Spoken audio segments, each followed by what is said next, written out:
GIRLSCAMP,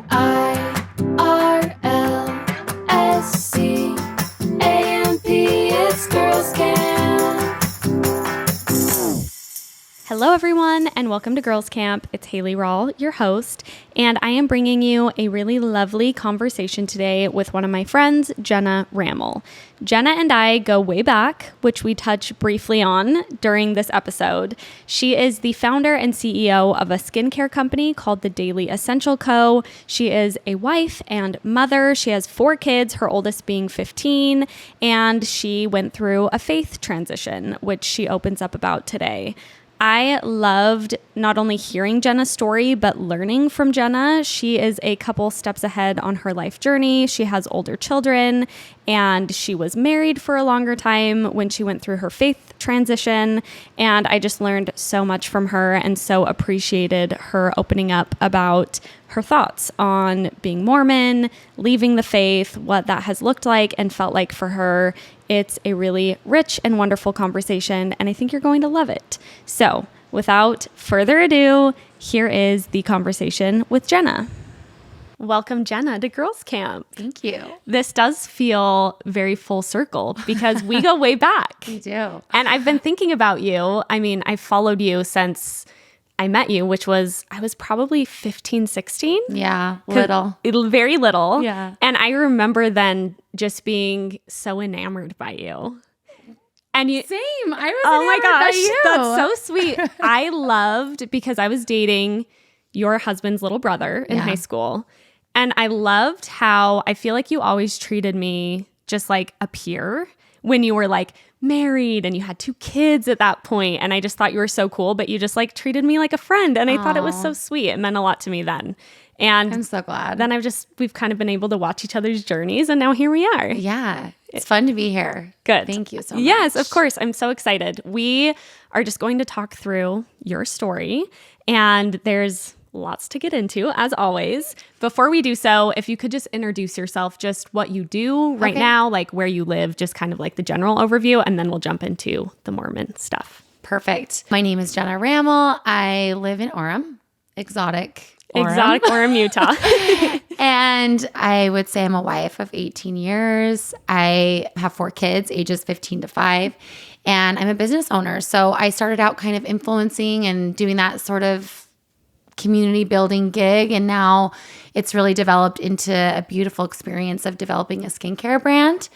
And that's what I am CEO of now. So we create plant-based products that are safe and non-toxic. And it's been really a fun adventure to move into more of that space of owning a business and entrepreneurship and crazy, wild, but really, really fun to see where, honestly, the internet has taken me. It's such a cool, powerful space. And I felt a lot of like weirdness being on the internet at first because I was kind of the only one I knew. Yeah, you were one of the OGs. Yeah. Like you started really early on. Yeah. Really early on. But now it's cool to have followed that intuition. Awesome. Yeah. And so cool where you've grown it. I'm sure we'll end up there along the journey, but I'm excited to talk about the female entrepreneurship thing, being a CEO, and how that I can imagine plays in some ways to the faith journey too, because I think that's not necessarily a traditional route. I mean, more and more women are doing that, but I've always admired that as well because I feel like you're a trailblazer by doing what you've done, which is super cool. That's so kind. Okay, so let's talk about the Mormonism of it all. If you could just give some context on kind of what your upbringing was like with the church, any context on, what kind of Mormon you were growing up, what family life was like, just the general overview of growing up as Jenna. I've been thinking so much about this, like in preparation for coming here. And it's so funny because I feel like I have this duality kind of childhood, right? We grew up very traditional Mormon. I mean, did the things, the family home evening, the regular scripture study. My dad held all the callings. We always went to church. We didn't break the Sabbath. I mean, very, I would say, structured and very traditional. By the book. Yeah. No kind of leeway there. At the same time, we lived overseas with my dad's work. So we lived in the Middle East. So we were surrounded by Muslims and Jews and Palestinians, Israelis, everyone, different walks of life all the time.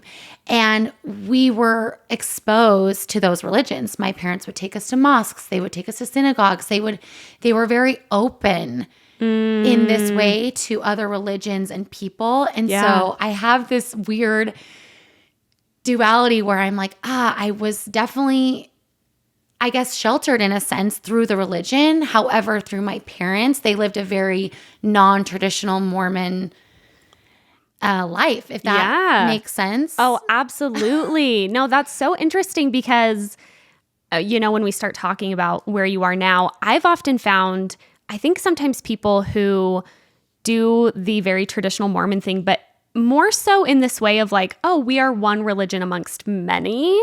I think it can be maybe easier to, even if you're having questions or concerns, maybe to stay because you kind of view Mormonism in more of a grand scheme of things way, if that makes sense. Like I can imagine growing up, you're like, no, this is what we're learning these things, we do these things, but you're also seeing so many people have different ways of doing that.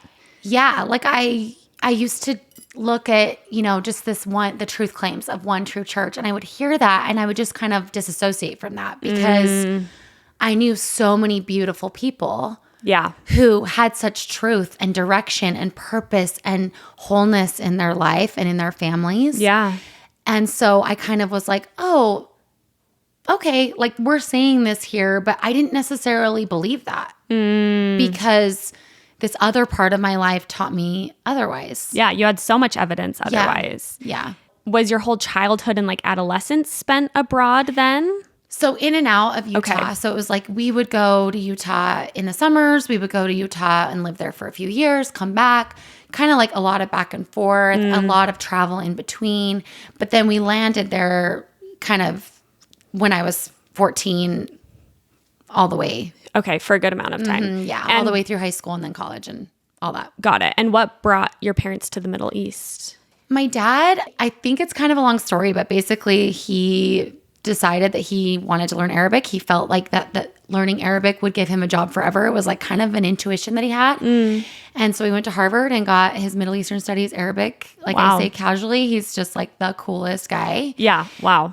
Very smart, very well-read, well-published, just but also so humble, so kind, so loving. I mean, he's just the best person. So that brought him to the Middle East to do research, to work with the church, to work as a BYU professor, like over in Jordan, hosting students, like kind of a myriad of things, but always sort of connected with the church. Yeah. Okay. Super interesting. When you're speaking about that like dissociation from the one true church thing, growing up, maybe as you're getting a little older, becoming a teen, do you feel like that caused you dissonance and discomfort? Or were you kind of always able to just let go of that piece of it, not see it so literally? I guess I'm curious more like what that felt like to be doing the Mormon thing, but also being like, wait, maybe that's not making total sense. Yeah, I think I'm just kind of a easygoing, sort of casual person in general. So I kind of was listening to the stuff and being like, but also maybe not. Like, I was also like finding a way out in my brain all the time. I'm a deeply empathetic person. And so I would see these marginalized and these minorities and see how they wouldn't fit within that framework of the church. And I just would choose to unsubscribe all the time.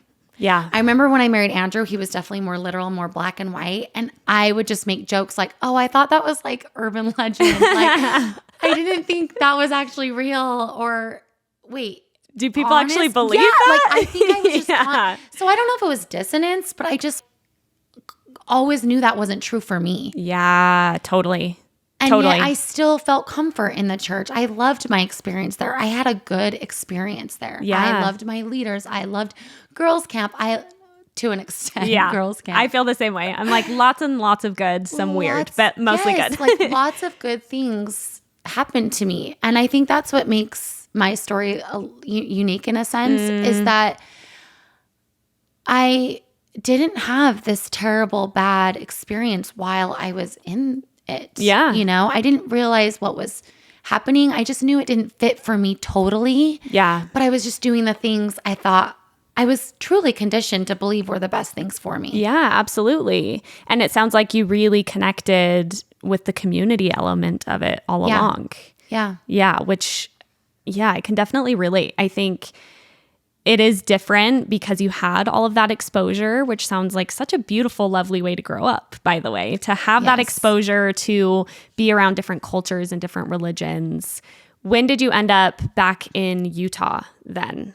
8th grade. Do you remember at that age? I know that's still quite young. Do you remember it feeling like kind of a culture shock? Like, was it so different? Yeah, Jarring. I bet. Feeling like I was so different. I didn't wear the right things. I didn't look the right way. I didn't say the things that I was supposed to. You know, I hadn't been there like the others had been there. Yeah. And I'm grateful now looking back at that experience and how that shaped me and helped me grow. And yeah, it was really a different experience for me. I then was surrounded by everyone like me. And that was sad. I think about that a lot with my kids being here. Yeah. Is so much of what I love about myself is because of that exposure to so many different people. Yeah, totally. I know. Bentley and I think about that a lot, of so many wonderful, wonderful things about Utah, truly, but the diversity is just so severely lacking. And I think it's getting better. I do think it's getting better. And, you know, I know you've been in and out of Utah even since then, but I've seen a lot of positive change here, but it just is unfortunately the case that there really is a lack of diversity on so many levels, and religious especially. Yeah. Okay, so you're now in Utah.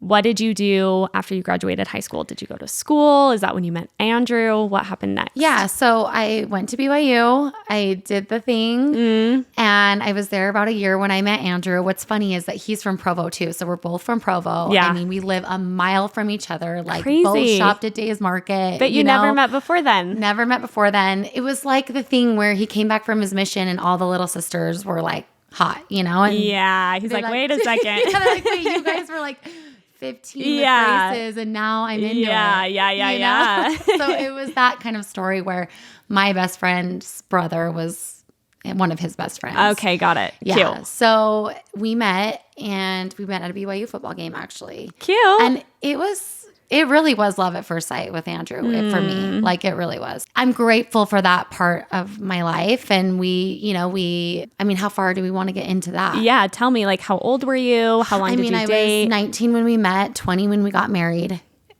It's freaking crazy to me now. Isn't it crazy? I know. I literally I was 20 as well. Yeah. I'd be interested to know the actual like rates of divorce and things in the church know. Because it's really and I do hope the average age is getting older. I sense that it is. I think so, at least by a couple years. Yeah. I don't have the statistics for that, but I do hope that because I feel like I always say I just got really lucky, and we've worked really hard and had a lot of therapy and a lot of work within our marriage. So I say that with a grain of salt, but in the end, we're just compatible and really like each other and love each other. Yeah. And I could not have known that at age 20. No, I genuinely think this is not to diminish the hard work. And I'm sure you can speak to this so well because you've been married longer than I have. I do think it takes a lot of work. I also think there's a significant amount of it that is luck of the draw. 100%. Truly luck of the draw. I don't even know what I was looking for. I wasn't even really thinking about it. He Yeah. was tall and hot, and he swallowed me whole when he hugged me. Yeah, and I'm you're like, I perfect. love that for me. But he was sweet, and he was kind, and his family is good, and I love the energy there. Yeah. You're familiar with that. Yes, totally. And lots of siblings, and I come from just one brother, and there were so many things I was drawn to. Yeah. But the things that I value and love in him now, I was not looking for. Yes, that's such a good way of putting it. Yeah. And I'm sure I didn't know those things. totally. And I'm sure he's changed a lot, as have you. A lot. Yeah.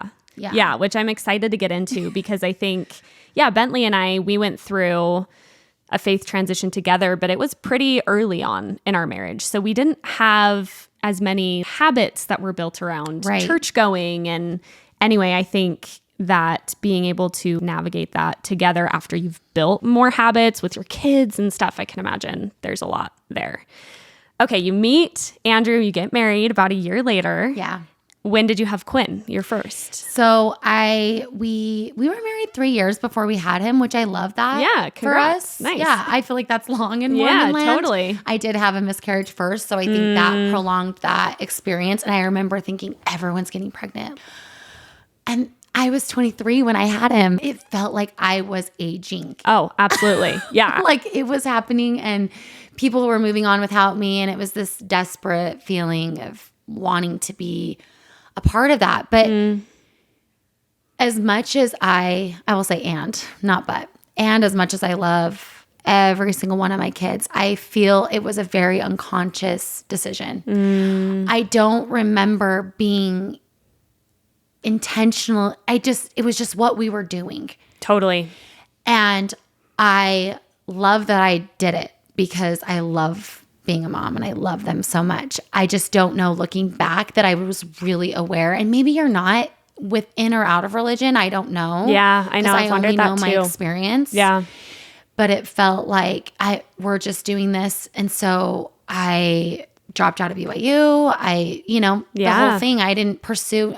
It was never that I was going to have a career.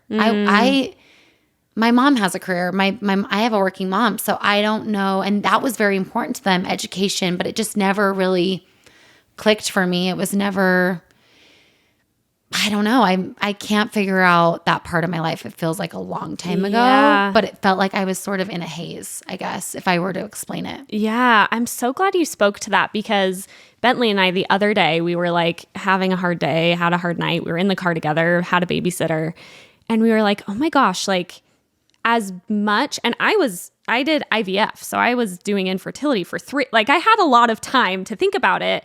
And I was 26 when I had my twins. I'm still so glad I did.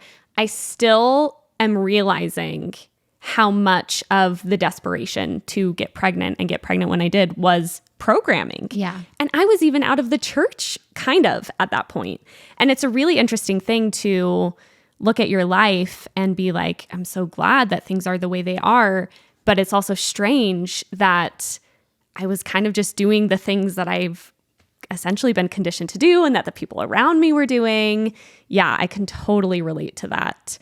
How would you characterize your years of motherhood? Like you have Quinn, you had Jude pretty soon after? 2 years after. 2 years after. So I had my second son. Very traditional. Just I stayed at home. We were broke as can be. I remember I love that time actually. We were in a townhouse situation. We had neighbors. I knew all those people from church. At that time, we all went to church. That's how you knew your neighborhood. And yeah, 100%. I still think that's often the case. And, we would watch The Bachelor and put the kids down at 7:00, and all that life, you know? But it was beautiful in a sense, but Andrew traveled a ton. I was on my own a ton. I did a lot by myself. And it was really, really challenging. My parents kind of dipped in and out of the Middle East and other countries with church callings and things like that. So I did a lot of it alone. And it was really, really hard. Really hard. But we all kind of experienced those beginning days of motherhood. And I think that story is really similar, especially for I guess I can't speak to everyone else, but for Mormons, because you're so young and you're not established, people don't have careers. Andrew was out there selling alarms. Yeah. He has no career really in a sense. Yeah. And we're just figuring it out as we go. Yeah. With kids already. Yeah. Right. It can be a lot. With kids in tow, moving. So we then began that process of moving to different states, selling alarms. So we moved a ton with those little kids. Yeah. All over the U.S. Yeah. Yeah. That's a lot as a young mom. Yeah. What do you feel like was going on with your faith at that point? You mentioned you're going to church. You have that community aspect. For me, it's what I know and I'm doing it and I'm proud of it. And I like being there. I was always in questioning. I never really understood so much of it, but I suppressed all of that. Andrew was very black and white, like I said, had served a mission. I kind of always felt like, well, they've just had more experience than me. They've gone on a mission. My mom, my dad, my husband, they just, their testimony is bigger. It's bolder, it's stronger. And I'll get there eventually. I'm just not there yet. And I remember like feeling such anger going to church on Sunday. And I always associated that with the little kids and being out in the foyer and getting them dressed and like the hardship of that. Yeah. And I realize now that so much of that was just an unalignment in me. And I was kind of chalking it up to like the kids are small and it's just hard. Yeah. Having taken them bigger, I can tell you like the feeling was the same for me. Yeah. It wasn't really about. Yeah. Yeah. I just kind of placed it on there. However, moving all over the U.S., it's the most beautiful community. You have someone to help you move. You have someone to bring you dinner. I mean, that's the part of it that I loved. Totally. Is a belonging. Totally. Especially moving. Yeah. You really don't even have to worry about, it's been interesting. I talk to people now who've left the church that are moving for their first time, like out of Utah. Like, oh my gosh, I've never done that. Even when we moved to San Francisco, we were still in the church. You don't even really think about how am I going to meet people? How am I going to tap into community? Because you just go to church. It's really kind of given to you in a lot of ways. Easy. Yeah. Yeah. Yeah. Okay. So you're feeling like you're kind of relying on, it sounds like testimonies around you, but doing the thing. When did things start to shift for you into really questioning? I call it the beginning of the end. It sounds like you already have some of that questioning, but was there a moment or a series of things that happened where you started to be like, like I'm really not so sure about this? Yeah. I think I told you this story where I hadn't really delved into any sort of church history. I didn't really know much about it. I know we're different ages, but not too. How old are you? I'm 28. How old Okay, are so you? we're 10 years apart. Okay.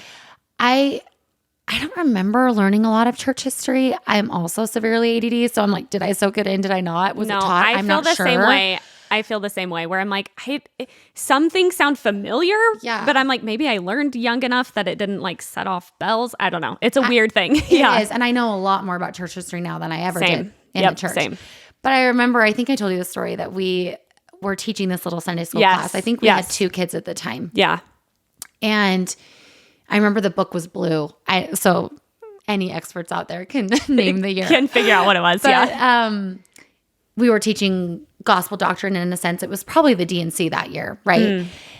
And I remember reading about the breastplates and that kind of just Joseph Smith and all of that. And I remember laying in bed with Andrew, and we were like going over the lesson, and I just looked at him and I said, none of this is true. I really don't think this happened. Yeah. And he laughed because like he just laughed, and I was like, but I'll go tomorrow and I'll tell them. Yeah. Because that's what the book says. But I just want you to know, like, I don't think this is true. Yeah. And even in my mind, I'm still like, I just don't think it's true yet. I don't think it's true yet. Interesting. Yeah, I don't know why. I just always had this faith, I guess, that I would arrive at this place of knowing. Yeah. And looking at my parents now, I have so much evidence of a life that looking back at it, it was never about Mormonism. Like what they taught me was about love and faith and kindness and humanity and acceptance and peace. And these things we did brought us to those things. But I think my parents didn't give themselves enough credit, maybe, or don't still. I don't know. I think they're just really loving, wonderful people. Yeah. And I don't think that really has anything to do with the church, but maybe they would say otherwise. But I feel like I got those things clicked with me. Like, we love everybody. Yeah. Yes.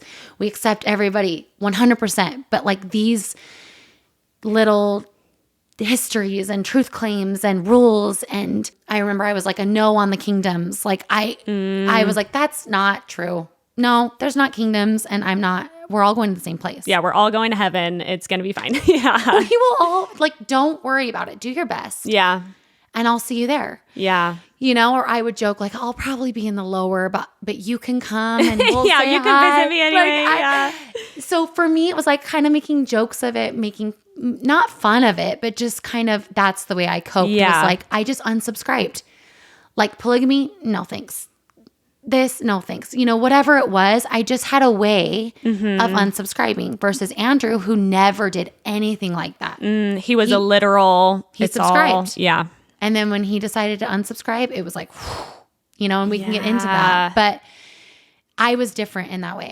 That was a tangent. I'm not even sure what that question No. That's a fantastic way of describing it. There's so much there. I'm thinking of the Sunday school lesson, and there's so much there because I think to me, it speaks to what I think can sometimes happen in any group, in any religion, but of even this kind of groupthink element where you even said like, I don't really think this is true, but I'm going to just probably go teach it because it's like, it's what it says and it's what I guess we're all believing. Just kind of thinking about how, I don't know, I wonder how many people were never quite literally believing certain things or never really thinking about certain things in a literal way. And I can relate so much where I feel like so much of my deconstruction process, like you were joking about with Andrew, was like, oh, wait, people actually think that's real and true. Yeah. People actually think we're going to be separated into kingdoms and you get to be happier and have God and love because of XYZ. Yeah. And I had never really, really thought of it that way. And I think I did the same thing you did, where I was just able to kind of like unsubscribe. And then it was really interesting because when I was talking to people when I was still in the church and some of my friends started leaving, they started to say, well, Haley, you know what you're believing is XYZ. And I'm like, well, I don't believe that. And they're like, well, then you don't believe Mormonism. And I'm like, well, I do, but it's different. And I have lots of thoughts on that because I think like if you're in the church, but you're unsubscribed from some things and that works for you and you're at peace, that's totally fine. And that's your journey. But it was interesting to kind of confront like the reality, I guess, of what I was believing.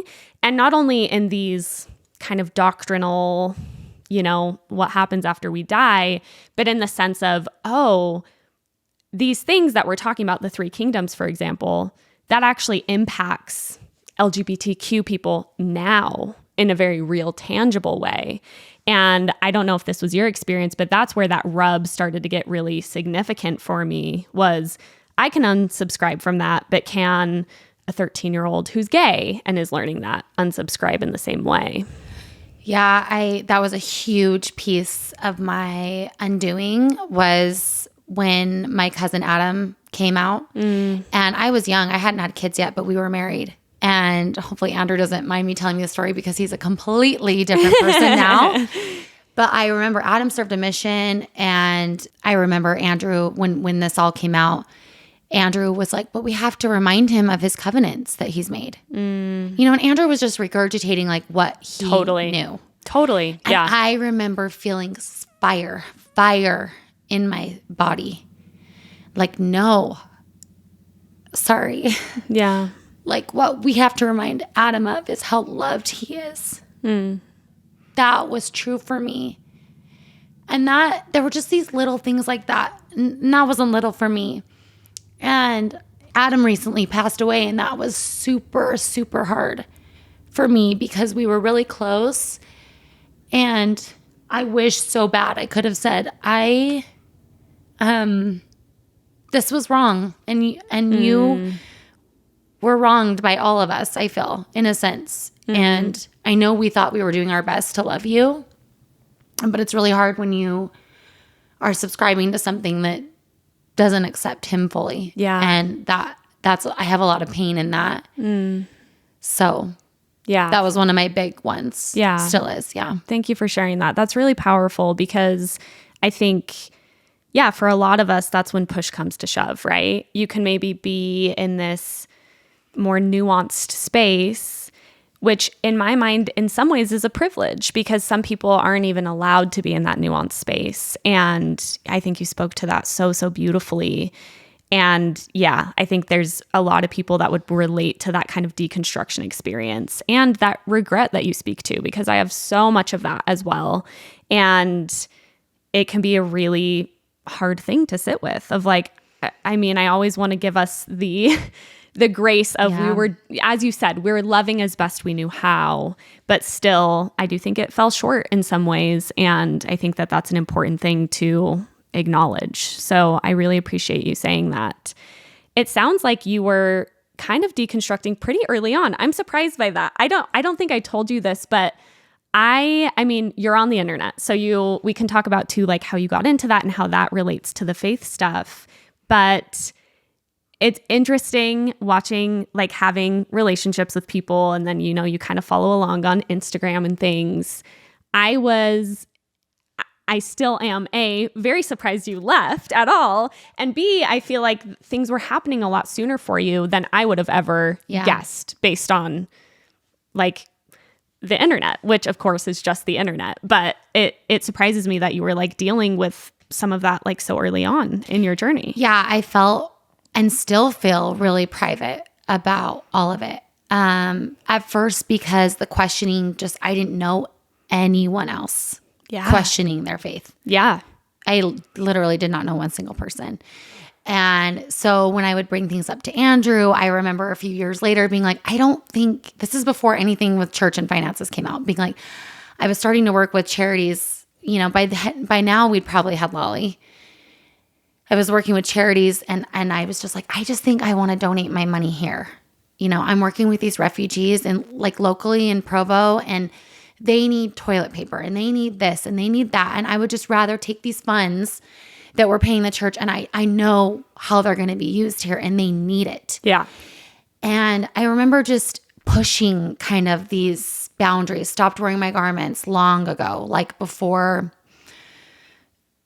it would just go longer every kid, a baby was a good excuse not to wear them. And then my mom would just kind of be like, do you need me to? She's just the sweetest and best. And she would never tell me what to do. But she's just like, do you want me to take you to get some garments? I'd be like, no, Mom, I'm good. I was always kind of pushing that limit within, but still fully, I guess, you could say. Yeah. But just like, I knew no other way, which is so mind-blowing to me. Yeah. Because I'm really smart, and my parents taught us to think and for ourselves and to open our minds, and nothing about looking back, not nothing, but it is surprising to me how I did not see another way. Yeah. This was the way we were going. Yeah.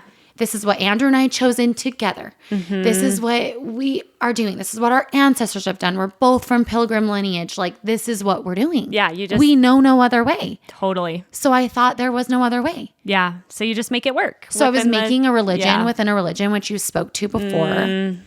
And that's great for some people. Yeah. And it was great for me for a really long time. Yeah. I was able to just unsubscribe and choose and form a new way for myself. Yeah, make it work. Yeah. What ultimately then led you to not be able to make it work, or to choose, I guess, to stop doing it that way? Yeah, to be honest, in 2019, I feel like it's really, really started to come to a head in 2019.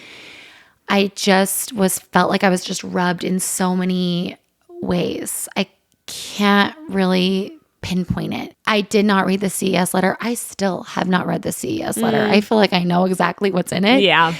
But I feel like that's kind of the opening for a lot of people. Totally. Like, I read the CES letter, but like, I kind of love that part of my story. Is I didn't get angry first. I just felt this feeling of like, what am I doing? I have so many questions, and we're taught that we need more faith for those questions. And it stopped being like, I'm not a person that isn't of faith. I have deep spirituality in God and creation and all of us in this human experience connected together. And this doesn't speak to those beliefs I have for myself. It does that. Yeah, there was absolutely a huge disconnect, and I kept wanting to like fit myself into this hole. I was like, please, I'll do anything to just fit myself here. Yeah. So beginning of 2020, I was going through just such a difficult time just personally. And it was like this light switch. And I was like, I just want to live. I just want to be able to try things and try new things and be free. And I remember telling this to Andrew, and, he was terrified of what that meant for me. Oh, I'm sure. sure, yeah. I'm going to like step out on him or something. Yeah, totally. Which It I can never sound like did. that. Yeah, but it can sound like that. It can ring that way. Yeah. But truly, it was like I wanted free thinking. I wanted to understand, how could I think if I wasn't in this construct? I remember the first kind of like gateway, I call it my gateway drug, which was the Four Agreements. The book, yep. Yeah. And I read it and I was just like, wait, maybe humanity is like simpler than all of this. These rules and these benchmarks and these steps and this priesthood and this what is it? What is it? Covenants? Saving covenant? Is that Ordinance? Ordinance. Yeah. Like maybe there's not all these like steps all the time Yeah. and all this hard work all the time. Yeah. And watching my parents sacrifice so much has been really, really difficult for me personally. Yeah. They love it. They're filled up by it. It brings them a lot of light and I think purpose. But I tell them this all the time. It's been really challenging for me to witness what is supposed to be a religion of family sort of take families in different directions. Yeah. To put it kindly. Yeah. And that became increasingly like irritating to me. Yeah. Like I was like, this makes no sense.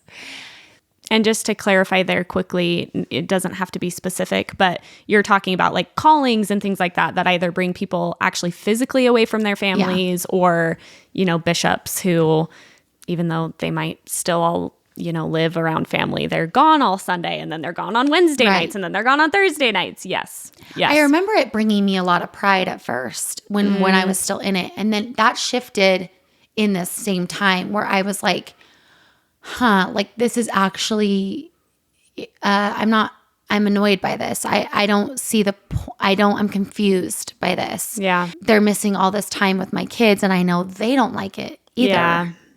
They don't like the missing out of the kids. Yeah. Yeah. Yeah. So it just became increasingly confusing for me. So I think it's really hard for me to identify like this. There's not this like, is there a lot for the people that you talk to? Yeah, it's interesting. I feel like it's more the literal believers have that kind of like crumbling of like, oh shit, like this wasn't true about this. Okay, then that's not true about that. That's not true about that. Whereas I think for these more intuitive, like you're saying, it's kind of just like, wait, it doesn't feel right. And then you allow yourself to be like, okay, no, it actually doesn't feel right. And I'm going to like explore, and then you start exploring, and then it kind of like grows and changes. So yeah, I think that my experience, I feel like, is more similar to that, where it was just kind of like little realizations, or we started trying things. We drank coffee and it was like, is coffee worse for you than Energy Diet drinks. Coke? Yeah. Like little things that seem little, but you kind of just explore and you learn. And then one day, I always joke that it's the analogy that the church teaches of the frog in the pot of water. That's so insane. I thought about the frog this morning. It really is the Yes, frog. I thought about the frog. Yes. And then all of a sudden you're in boiling water and you're like, oh, like, okay, I think I'm out. I didn't even realize, but here I am. Yeah. Yeah. So for me, it was that way. And it was just a shedding, and as I was finding deeper spirituality within myself, I was doing a lot of work. This idea of like, if I'm just more religious, if I'm just more faithful, if I just pray harder, I'll feel better. And I could not feel better. I was in such pain internally that I needed something else. And in accessing, energy work and spirituality in a deeper sense, and then eventually plant medicine, I found an actual inner peace that I had never been able to have. And so I was collecting this evidence of, wow, like there's just more out there for me. And as I came into the knowing of who I was, because I think for so long, like I'd really admire people like you in their 20s who are discovering who they are. And I feel sad that I was limited by that. And whether it was religion or not, who can ever say? Yeah. I'm not one to like, it just doesn't feel good to me to blame Mormonism for everything. Yeah, totally. Because there's so much that I could blame in the other way, like in good ways. Totally. Yeah. Good point. So for me, who's to say he talks about in 4 Agreements, our conditioning comes from all sorts of places, our community, our families, the food we eat, the where we work. Like our conditioning comes from all sorts of directions. Yeah. Of course, being in a high demand religion, it's a huge piece of our conditioning. Mm-hmm. And I feel bad that I didn't have the bravery to explore who I really was. And so for most of my life, I don't know that I was really myself. And I was more myself than a lot of people. I think that like people would say you're the same now as you were then, maybe. Yeah. But I really came into a knowing of myself, and with that came this even more just friction with these religious beliefs. And so I guess at the same time, Andrew was, I wish he was here to speak for himself. I know. So I don't want to speak for him. I know. I'm going to have Bentley. My dream of dreams is to have Bentley start interviewing more men, and Andrew will be one of the first in line. I think he'd be such a fun interview. Yeah. I think he'd be great. He did all the things he was supposed to do. He was a temple worker. He did everything and then some. Yeah. So I think my questioning and finally being brave enough to say more things to him really opened the door and gave him permission to question those things himself. Yeah. I mean, at this time, he's 37, 38. He's lived all his life in this way. Yeah. And he did a mission. He did the whole thing. The whole 9 yards. Yep. Yeah. And I do remember he was never one to like ask for scripture study or to conduct family home evening, or he was not like this priesthood leader. Yeah. I say that, and I don't even know what that means. Yeah. But I see where it's not like he was like so necessarily maybe intense in like the practice of it. Yeah. Like every Sunday he'd be like, wait, what time is church? Or like every conference he'd be like, what time is conference? I'm like, conference is the same time it's been for 20 years. What are you even saying? 10 to 12, 2 to 4. It's like, what are you saying? Yeah. So I felt like the leader a lot in our home of like the spirituality. Yeah. And I do want to eventually maybe we can talk about religion and spirituality. Those words are just not interchangeable for me anymore. Yeah, same. But for this purpose, I will say like the religious spirituality maybe of our home. And I felt like I was the leader. So then when I stopped being the leader and I was like, actually, I don't think I know that I want to lead in this way. He then was like, wait, what do I believe? At least that's how I observed it. Yeah, I can see that because for a while, I mean, I think we're also our whole lives as Mormons, even to the point all the way back to the Sunday school lesson, we're doing what everyone else around us is doing. Like, I think of it as a hamster wheel sometimes. A lot of times I think the impetus for people eventually leaving is they have to step off the hamster wheel. And maybe that was a piece of it for him, was like, wait, things are changing around the house. And that causes enough space for like stepping back and reflecting. Yeah. So he dove all in. He does. He is extreme in that way. Everything he does. He just got back from a week of snowmobiling. He does heli skiing. Like everything he does is like 10x. Yeah. And he's not a gray kind of guy. He is very in or out. Yes. And I noticed him getting lower and lower in his mood. And he'd spend a lot of time in his headphones, and he would be on his computer a lot, writing and reading books. And, I remember like seeing Rough Stone rolling on our nightstand, but like it had Joseph Smith on it. So I was like, it's a church book. Or I didn't think twice about it. Yeah. So I think he started to really get into the discovery of his own beliefs regarding the church, and he went all in, And I always say like, who knows? Like, I don't think now I could be nuanced, but maybe I could have been nuanced forever. I really can't say. Yeah. Just because of how I had already felt, where I was like, no, like I'd be in a lesson being like, no, that's not true. Yeah. You were used to doing that. Yeah. I was for a long time. Totally. I was completely accustomed to picking and choosing, and he just couldn't do that anymore. And I noticed it like getting was really, really, really hard on us for a while. I bet. Yeah. I remember saying to him, I don't need to know those things because like I just know it doesn't fit in my life and I don't like the way that it feels. So, but like I don't need to know all that. So he didn't really talk to me about any of it, which I feel a sense of sadness about that now because that must have been such a lonely journey for him because at the time he really didn't have anybody to talk to. Yeah. About how he was feeling. What he was learning. Yeah. Yeah. Because I even then wasn't really open to it because I was like, that's just negativity. Yeah. That's just low frequency. Yeah. I don't want those vibes. And if you're already like, I don't believe it, like then it's kind of like, who cares? I don't need to. Yeah. Yeah. I can see that. Yeah. So I think that was a really difficult time. But then eventually I think the scales tipped and we just got to a more equal place of how we were feeling. And that just took a lot of conversations, a lot of therapy, a lot of like inwardness that then turned to conversations that we had to talk about. And I remember one Sunday I was getting the kids ready to go and he was still in bed. And I think at this point it was kind of like I was going like once a month. It's like if we wanted to ski, we would ski, or if we wanted to, it was just the nuanced way. Yeah, right? you would occasionally go. Yeah, like the Easter, Christmas, but also a little bit more. Yeah, just whenever. At that point, I had asked to be released from my calling because the last lesson I taught, I just couldn't even. I think I told you're trying to like edit out the book, and you're like, "There's nothing I can say." I don't think I was like, it was like every other word. I was like, wait. No, never mind. No, that's not going to happen. And then I'm like, I am a detriment to this place. Like, I'm going to get kicked out. These kids are like, wait, what? I'm going to get kicked out because I am like, if the second coming even happens. That's what it was, the second coming. Yes, it was all about the second coming. I'm like, if that even happens, I didn't say that, but I was just like, well, wait. It's not going to be fiery depths of hell.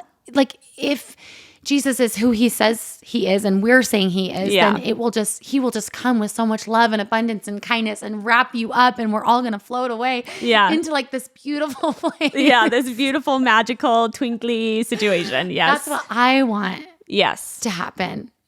So, it was not what the manual said. Yeah, not what the manual said. So that was the day that I asked.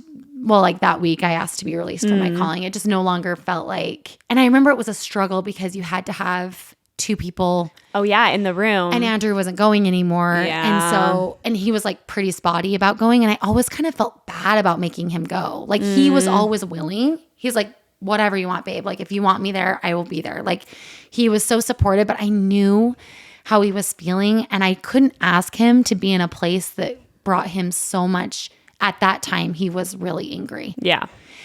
And I felt like that was disloyal to him in a sense, to not give him supportive, safe places to be at that time of great grieving for himself. Yeah, absolutely. If that rings true. But so I'd asked to be released, but I remember it was one Sunday and he was like still in bed and I was like getting up to get things ready to go. And I just looked at him and I was like, are you not going to go today? And he's like, I will if you really want me to. But to be honest, I never really want to go back there.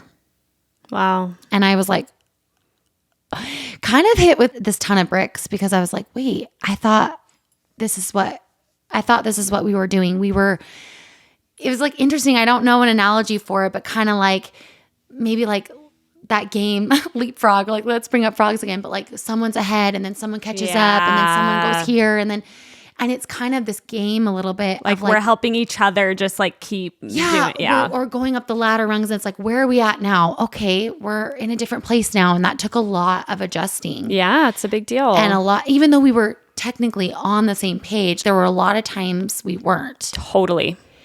And so this was one of those times where I really had to sit with, wait, okay, he's never going to come back here, technically. He says he would, but would I really force him to do that? Yeah. No, I wouldn't. So I had to sit with what that would look like. And I know a lot of interfaith or part member couples and marriages. I know I have a few friends in that position. Yeah.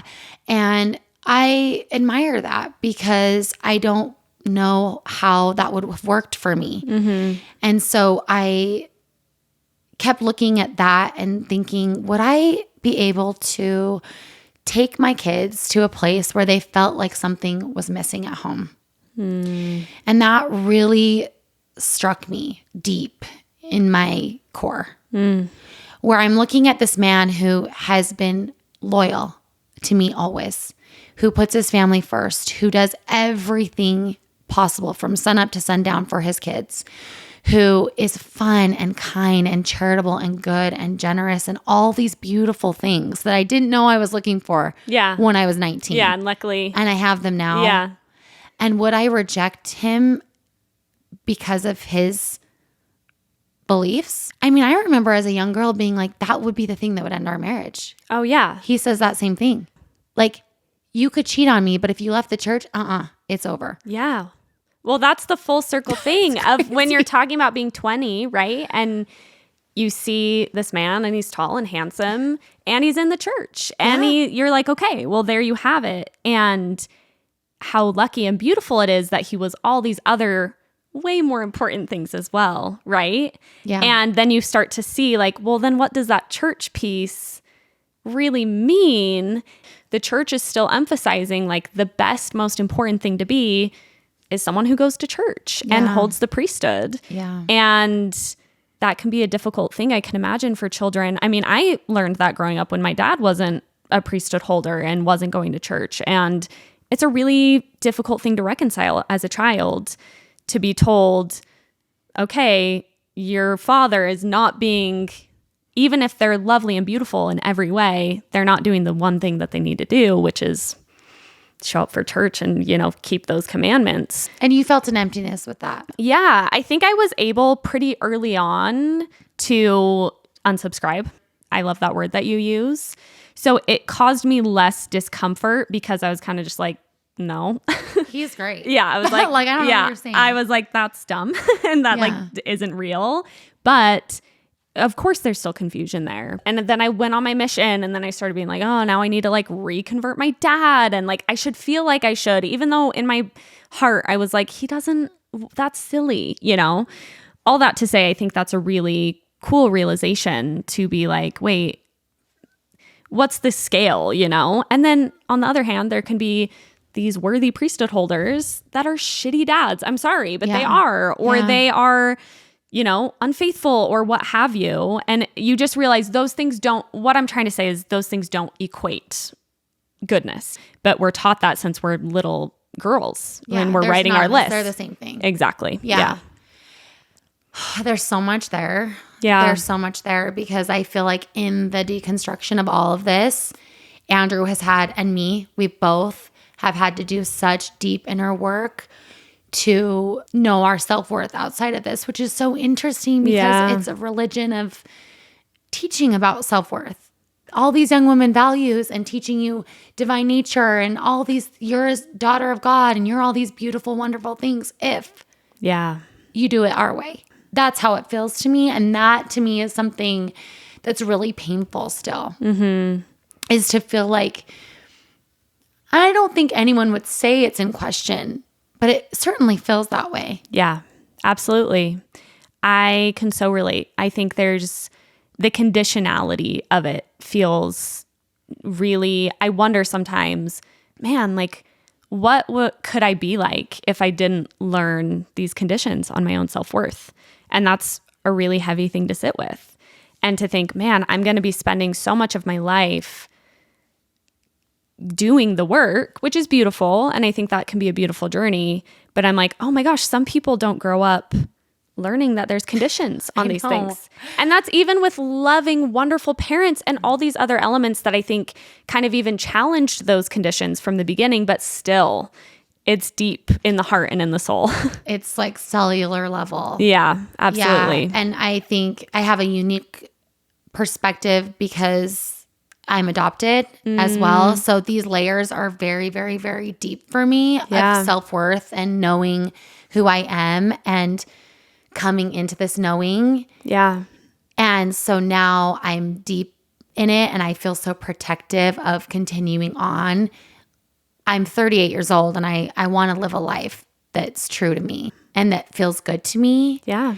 And that's really hard being surrounded by all that we are surrounded by and to continually choose into my own experience versus what everyone else would probably like me to do. Probably make them more comfortable if we would just choose, like, what's the big deal? Just do it. Yeah. That's sometimes how it feels to me. Yeah, totally. Like and what's even funnier, an even funnier layer is like Andrew and I both, I would say, are very like, Andrew especially is everyone who meets him absolutely adores him. Mm-hmm. He's the easiest person to love. Yes. And so he's not trying to be difficult. Totally. He would prefer not to be difficult if he could. Yes, yeah. if he could, but he's also true to who he is. He has not ever told a lie Yeah. in his life. He is like accountable to himself to a fault. And so it's interesting to watch as the people around him try to navigate. He has not changed. He really has not changed. I have not changed. He's just now himself in a new version. And he never was living for anyone else before, and he's not going to do it now. Yeah. Like that is still the same. Yeah. And it's such a good person to be married to because he gives me bravery and courage to do that same thing, to be who I am. That's really beautiful to hear because it sounds like you were talking about that like leapfrog game. It sounds like at different times you were kind of like, you know, someone was taking the reins to just keep it in. But it also sounds like in a lot of ways you pushed each other to, because it sounds like your questioning is what ultimately gave him permission to discover. And I think that's really lovely that even though it's not always step for step, you're kind of like helping each other get to what you now feel is like your authentic selves.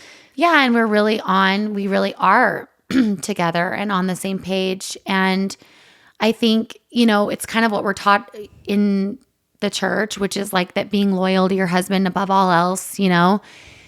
And sometimes I wish the people in our lives could see that so much of this journey has been like that for me. Like is learning, we're allowed to have differences. Andrew and I are very different people. But when it came to this very big Huge. thing, it's the way a whole family is structured. It's what they do weekly. It's what they do bi-week, like in the middle of the week. Like it's enmeshed into every part of a family's life. Yes. To have that be so different, like I owed it to him to look at it. I felt that deep in my soul. And ultimately I had the choice. Absolutely. Like I think it's interesting, this idea in the church of like, and maybe it's the idea in the world, but I learned it from the church as like influence, like a bad or good influence. Yeah. And navigating that, and like, I don't place any blame on him and he does not place any blame on me. Like we are married. We are the closest relationship we have in this life. And of course you're going to influence each other as you Yeah. should. Yes. I think about that a lot because when I told my mom I left the church, she caught herself and she's been phenomenal, but she said, yeah, I wonder because so many of my friends had left. And she kind of insinuated, were you influenced by your friends? And then she said, but I know you and I know that you do you know, which was such a gift for her to say that. But I've thought a lot about that because I know a lot of people get met with that, especially when spouses leave and in-laws get involved. And it's like, well, you left because your wife left and then they're mad at the wife or vice versa. Uh-huh. And it's so interesting to me because I think, of course, you're influenced by the people you're around and you've chosen to be around certain people because you admire them and you respect them. And it's not to say that you're just going to do whatever they do, but I think it's really beautiful that if someone in your life is like, oh, I'm like, you know, thinking in this way about something, that you listen. And maybe you agree, maybe you disagree. But I think it's so silly to say, oh, you were just influenced or you're just following the crowd. It's like, no, there was people I was around that raised interesting points or said interesting things that I chose to listen to. And that, yeah, affected my journey, of course, you know? Right. And for a long time, I wouldn't look at it and I wouldn't hear, and it's not like he was trying, you know, but I never gave him an open space to like share his feelings about things. Mm-hmm. And how is that healthy? That feels really unhealthy to me now. And so even if I was afraid of it, we're just taught so long that we can't look at it. Yes. And totally. so that conditioning was so real for me. Yeah. Where I was just like, it's okay. I don't want to look at it. Yeah. Don't need to see it. Don't need to know. Yeah. Yeah. Did you ever delve into like the history and stuff? Yeah. Yeah. I think that eventually, what moved me from having surety was knowing some more facts and knowing some more because we can easily disassociate that too. Like anytime Andrew brings it up with anyone, I'm like, please don't bring up polygamy, because every Mormon can just like, There's so many answers. like, there's no, like, that's just not even half of it, Yeah. or a percentage of it. Yeah. Like, I mean, it's bad, but like, Yeah. there's just so much other than that just felt like it solidified sort of a new testimony for me of, you know, where I want to go and what kind of spirituality do I want to have and what kind of home do I want to have. And, you know, it's a lot harder to be raising these kids without this form. I think it's better. I think it's enriched our lives. We have a lot more peace. And I know I personally have a lot more peace, which I know that I bring that frequency into my home, and that matters. And there's a oneness between Andrew and I that has never been there before that brings that kind of harmony into our home. But I don't have this place to send my kids where I'm like, okay, we're all going to go collectively learn about kindness. Okay, we're all going to collectively go learn about honesty. It became this place where I had to pick apart too many things. And I'm not an idiot. I know they're going to be subject to many, many, many ideas. I want them to be. Yeah. I just want them to have as much choice as they can in the matter. Yeah. Let's talk about this Yeah. reconstruction phase. Yeah. Because you mentioned this as we were voice memoing, and I loved what you had to say about it. You're saying that you eventually realized, okay, I can take my kids to church and they can learn about love, but then I'm also going to have to tell them that this condition on love is not true. And there was too much kind of unpacking around certain principles. Well, yeah, like how would it look if your dad's drinking coffee? And we had to have all these conversations. Yes. You know, we had to have these conversations because there were things in our home that weren't there before. And those things had been taught that those are not good things, that those are things that keep us from God. So that's scary for a child to look in the face and be like, wait, my dad, and that must have been so terrifying for you with your dad's addiction, because it's like, wait, not only is he an addict, which is hard enough. Yeah. Now it's like keeping him from God. Totally. How incredibly tragic to really actually feel that way. Totally. And literally the presence of, and this is coming from Provo girly for my whole life, but like seeing a cup of coffee like scared me, legitimately scared me. Alarm bells, like bad, wrong, dangerous. Coffee. Andrew has a story of like going with the painters, like he was like painting houses or something, and they all were smokers. Yeah. And he got in the car and he thought he was gonna, like, smelling the smoke, he's like, these people will murder me. Yeah. Like this is evil, like dangerous evil. Yeah. I didn't necessarily have that because I was surrounded by it so much, just in, you know, Arab culture then. There was a lot of smoking. And so, and coffees and different things. So, but I know it in different ways. Alcohol for sure. Drugs for sure. Totally.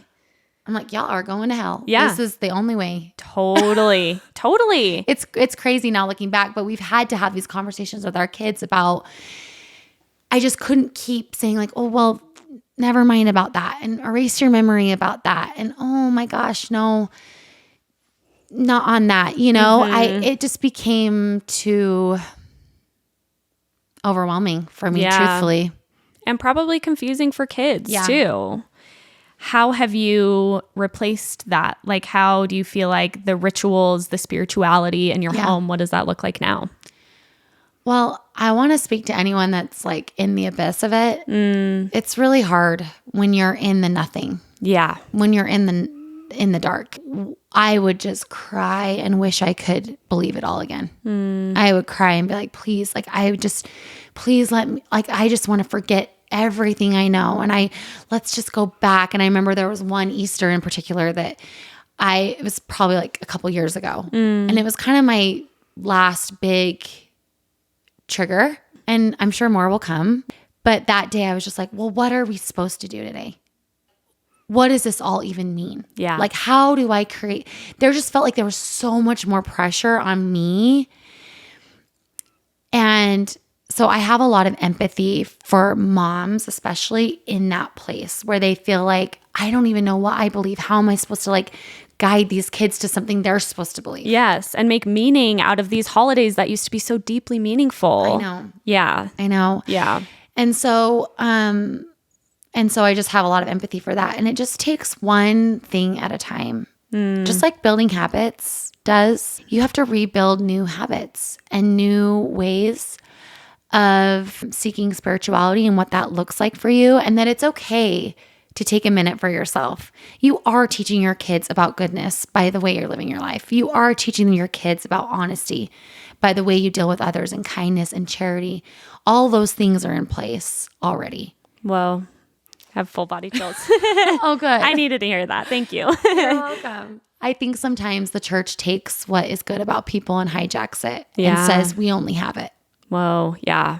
And that's really unfair Yes. to all people who have that goodness, who have that light, whether you call it the light of Christ or a soul or whatever speaks with you. That's within all of us, Yeah. religious or not. Yeah. I love that so much too, because I'm just thinking about all those layers. You just laid it out so simply, where of course there's so much value. I'm not saying there's not in learning stories about inspiring people. And I'm just thinking about growing up, learning to admire Nephi, when like really the most admirable person was my mom. The most honest person, the most loving person was my mom, my sisters, my dad. Yeah. It's to your point, you've said this in multiple ways, multiple times, like it's less complicated. The best thing we can probably be, I know the best thing you can be for your child is just to like be your authentic self and do your best and own up when you don't do your best. And I think that's such an inspiring message, especially to moms who are like, it's hard enough to be a mom. It's hard enough with the layers of societal guilt and all the things, but just to be told like, you're already doing it. You're teaching them those things by the way you're living. That's such a powerful message. Well, I think I loved what you said, because I think that's where we landed was like, look, we're not sure how we're going to move forward with this. We've never done this before. And we have a lot of resistance around us. A lot of people don't like it. Some days I don't like it. Some days I'm like, I just rather conform, because I am a deep, deep, deep people pleaser. Yeah. And trust me when I say I'm not trying to create problems. Yeah. But what could I give my kids more than deep, deep, unabiding, just unwavering honesty in myself and living completely authentic to myself and using my voice and standing firm in who I am? There is no gift I can give them that is greater than that. Yeah. Because that teaches them it's okay to be you. And I would never want my kids to live one day of their life for me.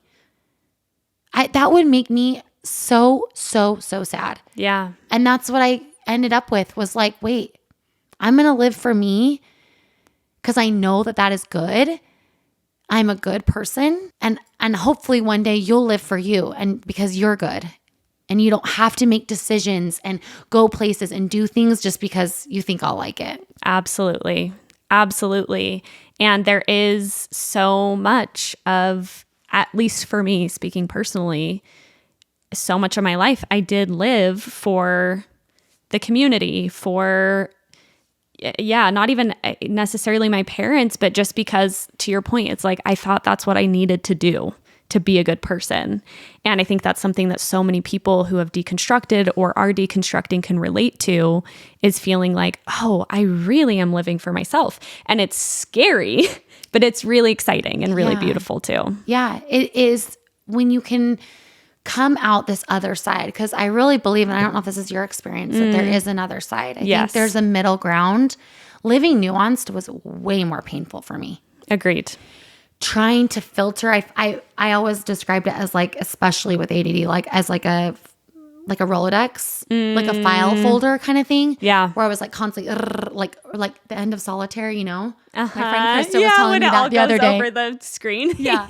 All the cards. I was actually in a ketamine treatment last week, and she was like saying that to me, and I'm like, yes, that's like how it is. I'm like, it's like constantly like sifting, what is true, what is not true, what is not true. That place was way more challenging for me and way more depressing than this other place of like It's okay to change. It's okay to be open to new things. It's okay if one day I want to go back to church. I don't see that for me, but like this openness you could, yeah. of like, what is truth and what is my truth? And I'm ready to explore it.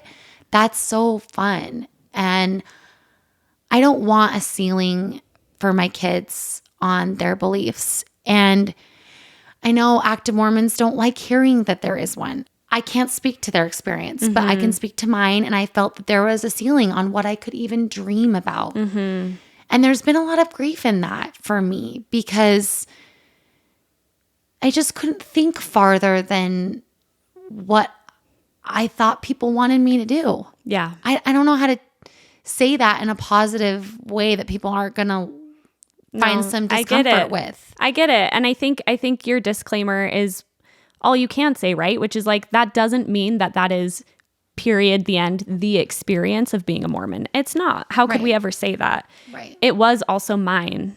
And I think it's important that we also feel allowed to say, that was my experience. I feel like Mormonism for me was a box that has felt so empowering and beautiful to step out of and given me a realm of possibilities I never even knew existed.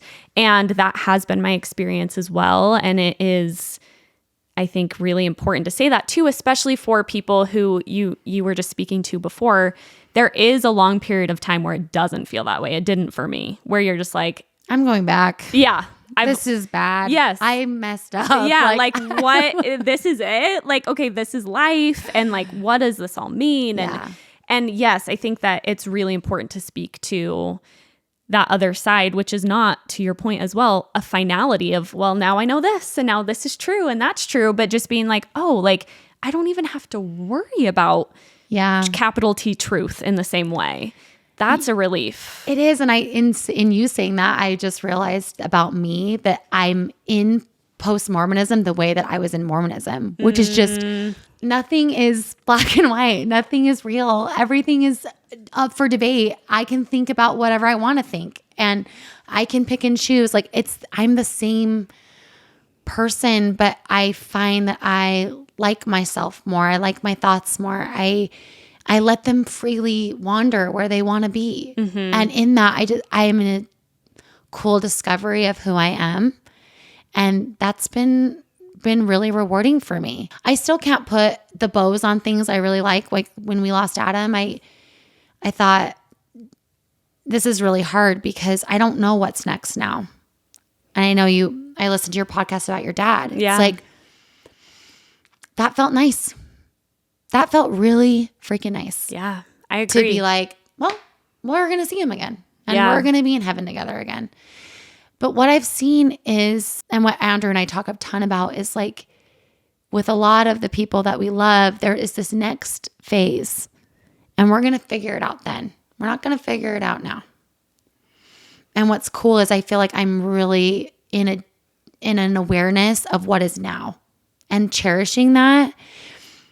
I find that like I crave more time with my parents. They're overseas still, but I want to be with them. I want to hear what they have to say. I want to call my mom because I don't know if there's a next step together. Totally. And I love our togetherness now. And I want to like soak that up. And I feel that way with my kids. I just feel that in a new sense, I guess. Yeah, I completely agree. I think it pushes you into the present moment and it allows you to explore the richness, which I think is a huge part of my spirituality now, the richness of the unknown.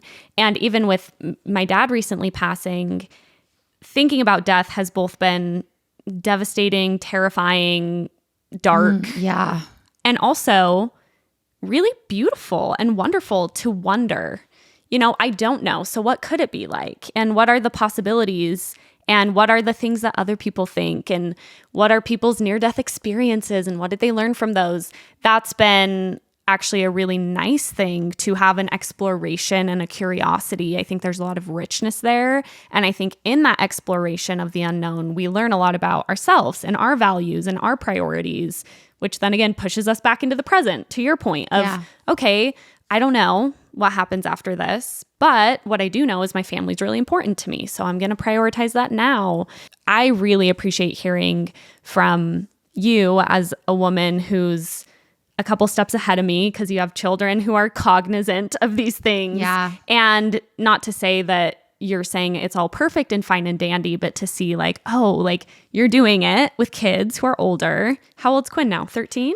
12? 15. He's 15? Yes. Oh my Yes, gosh. and I there's- babysat him. I know. When he was like 3. Oh, No, he's so cute. He has like upper lip hair. oh my gosh, Yeah. his little mustache. Yeah, and I do want to say like it was challenging because we had brought them into this space. Yeah. Ruby really never went because of 2020. So she didn't really experience it very much. Lolly a little bit.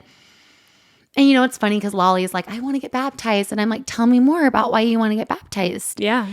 And she wants the dress and she wants the pictures. And, she's 9 now. So Yeah, of course. it's come and gone. But her friends are doing it. And so we're constantly going to be faced with these questions. And Quinn will sometimes go to like the young men's activities if they're like playing games. I'll be like, tell me more about what they're doing tonight. Yes. I have a Is feeling. it basketball or is it? Are you going to the temple? Which she's Yeah. never done, And I don't know. I think it's really cool to have had these conversations and forced us into an openness that is very sacred for our family. And there's been many, many conversations at the kitchen table where, Andrew is in tears and I'm in tears and we're showing our kids like the rawness of how this has felt for us. And that it's not some flippant, like, we just want to do this and Yeah. we just want to party. Like that, I like people who think that are delusional Truly delusional. because wow, it's a much bigger decision than that. You Yes. could just go and do that and still go to church. Absolutely. So it's been really cool and sacred to like open up to our big kids and talk to them. I mean, we talk with all the time. We're always checking in about how are you feeling about church? Do you want to go to church? How do you miss, your cousins are doing it. They're immersed in this culture. Yeah. Living here. It's all around. Yeah. And we just keep it really, really open. And, we didn't give Lolly the choice. I mean, initially it was kind of like a choice. And then it became that Andrew really felt strongly that like he actually wouldn't let her be baptized. Yeah. Too young. Yeah. So that flipped a little bit through the process. And I think that's just more of that leapfrogging where we're just kind of adjusting to how we're doing it. I mean, no one knows how to parent. Yeah. Anyway, It's true. everyone's figuring it out as we go. So this is another layer of figuring it out Yeah. as we go. But I think one thing that's been really, really good for us that if you're listening and you're kind of looking for that Yeah, next rebuild of spirituality, and I'm no expert, but I think having families and friends, finding those communities has been really, really, really helpful for us. We have family friends that have left the church and it's good. Initially Sundays were super painful for me. They felt really lost. And now there's a structure around them that I really like. And that includes people that we love. That includes nature. It includes like we do this lesson, Uplift Kids, every week. And it's completely secular, but it talks about these values. Yeah. And leading my kids through a lesson, like it feels good. It feels familiar. It feels like my dad teaching family home evening. I love the feeling of it. And so I still take from Mormonism the things that I love in a sense, and I implement them at home, which is family togetherness. And that feels really, really good in our rebuild of our spirituality. I love that. Those rituals are so powerful. And that is a lesson for Mormonism. Like when I think about my childhood, I think about these traditions that they were connected to Mormonism. They didn't necessarily have to be though. And I'm so grateful for them, even though they were connected to Mormonism, because that was my togetherness. That was where I was learning, and the family dinners and, your parents teaching you what they think is important. I think that's such a really, really important message too, because it's just speaking to that rebuilding of, doesn't have to be that you're all listlessly wandering around on a Sunday. You can implement some things. Yeah. And I felt that way for a while. Like, wow, wait, this is no wonder I liked church, because it gave us this moment together and getting dressed up. Andrew and I were talking about this last night. Like the getting dressed up. The I being miss together. getting dressed up. I miss it. I know, me too. My girls hardly own any dresses I know. anymore. And I'm just like, that ritual feels good. Yeah, it does. It feels good. Yeah. And we may find that ritual in something in the future, but little by little, we're building in new rituals and it feels really, really good. Good. And really, Sundays are now just like such a favorite, cherished time for me. And I remember being super terrified of them. Yeah. Honestly. Like, Yeah. how will I feel tomorrow? And a lot of post-Mormons I've talked to have that similar experience with Sunday, just because it's such a ritual from start to finish. Yeah, absolutely. I'm so glad you spoke on that. I was going to go, it didn't work out, but on Sunday, my cousin had a farewell talk and we were planning on going and it didn't work out because things were too crazy. But I was like, damn, I really wanted to wear that cute dress I have. Like, when am I going to wear that dress? And like, there's something specific, like, of course we can still get dressed up, but I'm like, there's something specific about, I was craving church, honestly. Yeah. Because my life's kind of hectic right now. And it was interesting to take a beat and be like, oh, A, that's what's happening, and B, that's okay. It's okay that I miss like waking up and getting dressed and getting in the car and going to church. Like, that's normal. I think we'll have that our whole lives. But it is so nice to know that there's things that can fill in those gaps and without some of those conditions that we spoke about earlier. Yeah, I mean, what you're feeling is like grounding. Like the church feels grounding to you. Familiar. That's an overarching, because it doesn't in many ways make you feel grounded. Yeah. But let's just say the act of going makes you feel grounded. And so it's finding new ways, if you want to go to church and it grounds you, but it's finding new ways to ground into who you are and these new rituals that I've found so much peace in, because I was the same way. Like, it wasn't that I missed that. I missed this sense of grounding. Yeah, I love that. And like coming into myself. I don't even know that I was doing that in church. Yeah. I was wrangling everybody. But that is a ritual that I really miss too. I want you to speak to one more thing. Sure. Which this is something you said when you voice memoed me. And I love how you said it, because you were talking about teaching your kids. And you said, it's nice to feel like you have more control. And then you corrected and you said, choice. And that just stood out to me so clearly. If you could just speak to that a little bit more, because I think we want control as parents, but I love how you said, actually, it's choice, as far as to like not controlling what they learn and what they know, but having a little bit more choice around that. If you could speak to that as it compares to what you felt was happening, like with church stuff. Yeah. I think about like, you know, Lolly loves to dance. She is at a really intense dance studio. And she would just do more and more if she could. Always more and more and more. And at what point do I step in and I say, I know she wants to do more. She loves to do more. But at one point, am I the parent that I'm like, you got to sleep. You got to eat good foods. I miss you. There has to be balance. I want you to be home. At what point do I step in and I'm like, I have a choice here. She has a choice, but she's also 9. Yeah. Right? And I look at that with our relationship with the church, where you know, they might like parts of it. It might be an easier way to go. It might, in a sense, like it gives them something to do for a couple hours on a Sunday, whatever. But I want more choice in the matter. I want more choice in how they're being shaped. And they're going to be shaped in a million different ways. But the choice of bringing that back into my home and really like navigating, they'll have a whole lifetime ahead of me where they can make even more choices and be exposed to more things. But for now, I have more of a choice than I think I realized. And, you know, like the homeschool moms, like they're not thinking their kids are never going to be exposed to the F word by keeping them home. Yeah. But they just want maybe a little more choice or whatever their intention is of like keeping them home and not at school. I look at it the same way, truthfully. Yeah. Is having a little more choice in how I teach them and what they're learning and being educated in. And that's like the privilege that I have. Yeah. And the choice that I have, truthfully. Yeah. As their mom.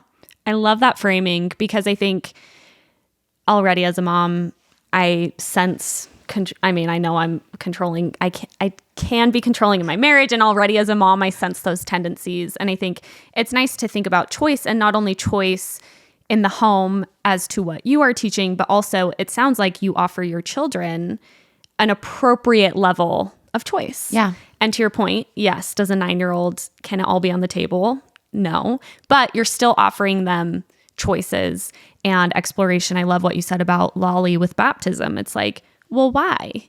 And is there maybe another way we can do the dress and the photos? Yeah. I would love to do a photo shoot for you without having to make a covenant. Exactly. That you're vastly unaware of what that even means. Exactly. So yeah, I think people think, some outside people may think that our home is a free-for-all. Like we're letting our kids choose whatever they want, whenever they want. And there's like whatever it is. Yeah. But it is a balance between their choices and my choices. And leaning into that trust of myself and trust in them. Like speaking to like that ceiling, it's been fun to watch Quinn be like, I don't know if I want to go on a mission. I've been thinking about going to the Naval Academy and like things I would have never, like Andrew would have never said those things. It was like, I'm going on a mission. So whether we think we're giving our kids choice in the church or not, I don't know that we did or are. I know I wasn't. Well, the choices were kind of laid out for them. Exactly. And no matter what you're saying at home, they're learning so much that you're now having more choice over the things they're being exposed to. And if you don't want them exposed to conditional ideas about worth, then you can choose not to. Yeah. And that's what you've done. This is such a beautiful story. I feel like we could talk forevermore. We didn't even touch, I always do this, and I feel like we didn't even touch on the business side of it, which I'll have you on again and we can talk all about women in business in Utah. I feel like there's so much there. I know. Medicine, which I feel like is such a funny recurring thing for your podcast. Lots of plant medicine. You're being called. Yes, I know. Yeah, stay tuned. Into the woods. I am. But I loved this. I loved being able to chat with you. I think you're so wise and so insightful. And I've always felt, even like I said at the beginning, back when I met you, I've always sensed from you like a little bit of pushing against boundaries in a way that I don't think women always feel allowed to do. And I know that that means so much for so many women. So thank you. And thanks for coming to Girls Camp. Thanks. Have the best time. Bye. GIR